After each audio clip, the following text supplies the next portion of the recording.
ईमान जी मिठास टिन शयुनि में आहे। नबी पाक सल्लल्लाहु अलैहि वसल्लम फरमायो, जे माण्हू में हे टे निशानियूं हूंदियूं सम्झो उन ईमान जी मिठास खे चखियो। हिकु त सभ खां वधीक अल्लाह ऐं रसूलुल्लाह सल्लल्लाहु अलैहि वसल्लम सां महबत कंदो हुजे। ॿियो त जंहिंसां बि महबत करे त अल्लाह जी रज़ा जी ख़ातिर महबत करे। टियों कुफर में वञणु यानी इस्लाम खे छॾणु एॾो नापसंद हुजेसि जेॾो माण्हू बाहि में वञण खे नापसंद कंदो हुजे। सही बुखारी किताबुल ईमान। त साईं जन फरमाए थो ईमान जी मिठास लाइ टे शयूं आहिनि, यानी ईमान में जेकी मिठास आहे उहे टे शयूं आहिनि जंहिंसां इंसान जो ईमान ताज़ो थिए थो ऐं मिठास थिए थी।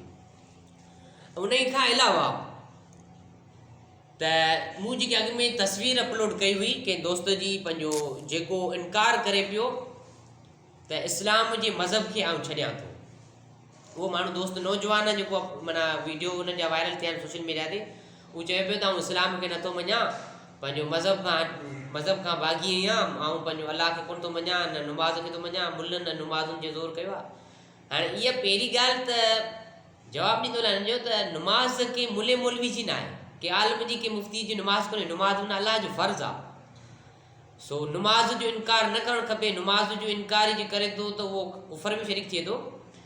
अल्लाह पाक फरमाए मुंहिंजा महबूब जेकॾहिं तोखे न पैदा करियां हा त ही जहानी न पैदा करियां। साईं जन खां पुछूं त या रसूल तव्हां कॾहिं खां नबी आहियो?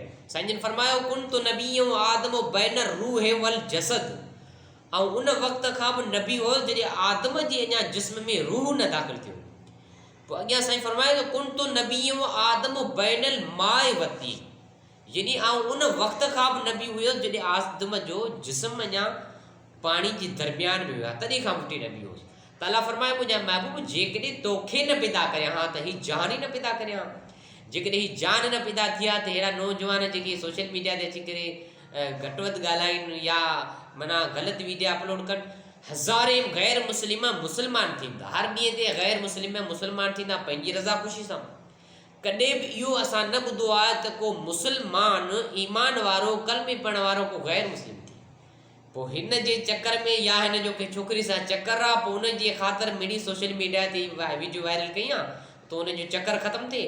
पर इहा ॻाल्हि ग़लति आहे। जेको माण्हू ईमान जी लज़त ईमान जी मिठास में ईंदो आहे उहो इस्लाम जी दायरे खां कॾहिं निकिरंदो कोन आहे। इहा शइ ग़लति आहे, इहा हिन जी तरबियत ई ग़लति आहे जो इस्लाम में अची करे वरी दावा थो करे त आउं गैर मुस्लिम आहियां, मुंहिंजो फलाणो नालो आहे फलाणो नालो आहे, मज़हब खां भाॻी आहियां।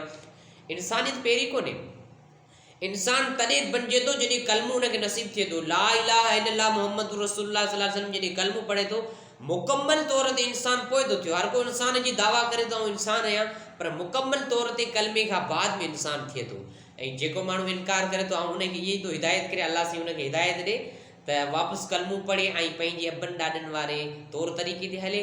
छो इस्लाम खे छॾण वारो माण्हू जेको दावा त करे थो इस्लाम खे छॾियां थो, पर हाणे पाण वञी बाहि में पचंदो ऐं इस्लाम में जेके आहिनि उहे हमेशह जन्नत जा मज़ा वठंदा। ऐं असां हुज़ूर अलैहिस्सलातु वस्सलाम जा उम्मती आहियूं, असांखे को बि कंहिं बि शइ जो इनकार करण जी ज़रूरत ई कोन्हे। असां उन जा उम्मती आहियूं, केॾा बि गुनाहगार आहियूं, पर उहो बेपरवाह बादशाह ऐं उहो उन जो प्यारो महबूब असांखे माफ़ु कंदो। असां उन जा उम्मती आहियूं। त हीअ आहे नौजवाननि ॿियनि जे ज़हन ते टार्चर करणु, ॿियनि ते असरु करणु। जेकॾहिं पाण त दावा करे थो ऐं मुस्लमान नथो सॾायां, इस्लाम जे दायरे खां ॿाहिरि आहियां ऐं मुलनि जूं नुमाज़ुनि मुला वञी पढ़नि। मुस्लमान तूं जॾहिं अॻु में हुए, तुंहिंजे माउ पीउ मुस्लमान हुआ त नुमाज़ त अलाह जो फ़र्ज़ु आहे। नुमाज़ के मुले मौलवी जे आलम जी को कोन्हे। मौलवी आलम सुगुरा मुफ़्तीअ ख़ाली इहो बयानु करे ॿुधाईंदा आहिनि त बाबा नुमाज़ पढ़ो, नुमाज़ अलाह जो फ़र्ज़ु आहे, नुमाज़ जो ताक़ीद थियल आहे, इहो ॿुधाईंदा आहिनि, आगाह कंदा आहिनि। जॾहिं तूं ॼाए में तुंहिंजी कन में बि आज़ान मौलवी ॾिनी। जॾहिं तुंहिंजे माउ ऐं पीउ जो निकाह थियो त निकाह मौलवीनि पढ़ियो। जॾहिं को माण्हू गुज़ारे थो वञे तुंहिंजे पाड़े में त उते बि जनाज़ नमाज़ मौलवी था पढ़नि। ऐं तूं बि वरी इहो इनकार कंदी त मुलनि मौलवी जो दीन मुलनि खे मुला नमाज़ पढ़नि। इहो इनकार करणु वॾो गुनाह थो थिए। इन खे कबीरो गुनाह मिलंदो जेको इहो इनकार करे इस्लाम जे दायरे खां ॿाहिरि थी वियो।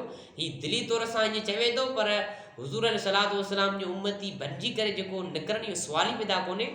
पोइ हिनखे का अहिड़ी लालच आहे, अहिड़ी दावा करे थो, अहिड़ी बकवास करे थो, इहा शइ हिन जी ग़लति आहे। ही पहिरियों की वीडियो जे एडिटिंग में मूं तस्वीर कई आहे। नौजवान आहे, अलाह साईं हिनखे हिदायत ॾे, ॿियनि सोशल मीडिया जे नौजवाननि ते असरु न पवे जो उहे अहिड़ा मज़हब पंहिंजो मटाए इस्लाम खे दायरे खां ख़ारिज थी ॿियनि मज़हबनि में वञनि था।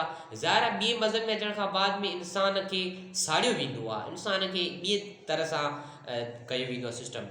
ऐं मुस्लमान हूंदो आहे त उनखे गुसल पुक वग़ैरह ॾेई जनाज़ नमाज़ पढ़ी करे सुहिणे नमूने ख़ुशबू हणी करे पोइ दफ़न कंदा आहिनि। त अलाह साईं उन नौजवाननि खे हिदायत ॾे जेके मुस्लमान जी ख़ारिज थियण खां दावा था कनि, उन्हनि खे अलाह साईं हिदायत ॾे। मां अलाह ना इल्मु बनाए।